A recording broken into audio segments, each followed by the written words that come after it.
In the winter of 1987, the small American mining town of Harrow Ridge, West Virginia, woke to a mystery that carved itself into the town's bones, quietly, permanently, and without mercy. Harrow Ridge had always been the kind of place where nothing surprising ever happened.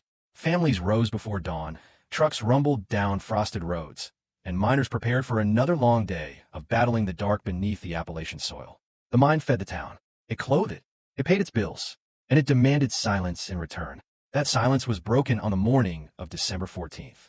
At 5:42 a.m., 6 American miners, tired, half-joking, and bundled against the cold, stepped into Shaft 12, an old copper mine known for strange echoes and pockets of air colder than any winter wind. The men were familiar faces around town. Tom Hargrove, the shift leader. Dennis Owens, father of 3. Miguel Carter, the newcomer. Rick Sullivan, loud and sarcastic. Glenn Rowe, quiet but dependable. And Walter Briggs, the oldest, who knew every corner of the mine. They joked as the lift began its rickety descent, boots clanking, breath fogging in the dim light. The radio crackled softly in the supervisor's hand. The lift went down, down, down. Then, a burst of static. A voice, dirty and strained, fought its way through the radio. Turn back. It's still moving. The supervisor stepped closer. Repeat that, Shaft 12. What's moving? Another crackle. A distorted hiss. A faint, almost trembling whisper. It's still moving. Then absolute silence. The supervisor froze. He called the men by name. He repeated commands. He tried emergency signals.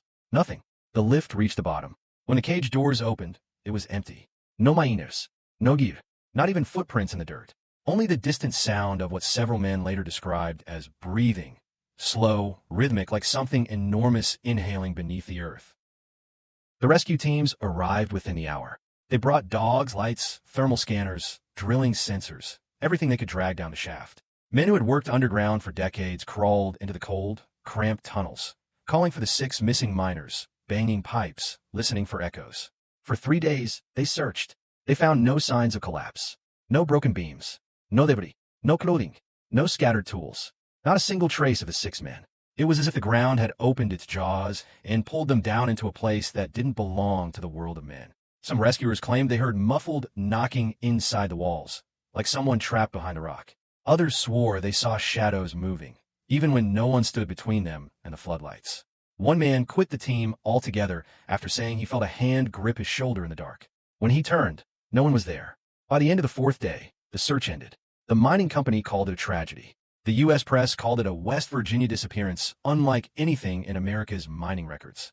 But Harrow Ridge called it something else. A haunting.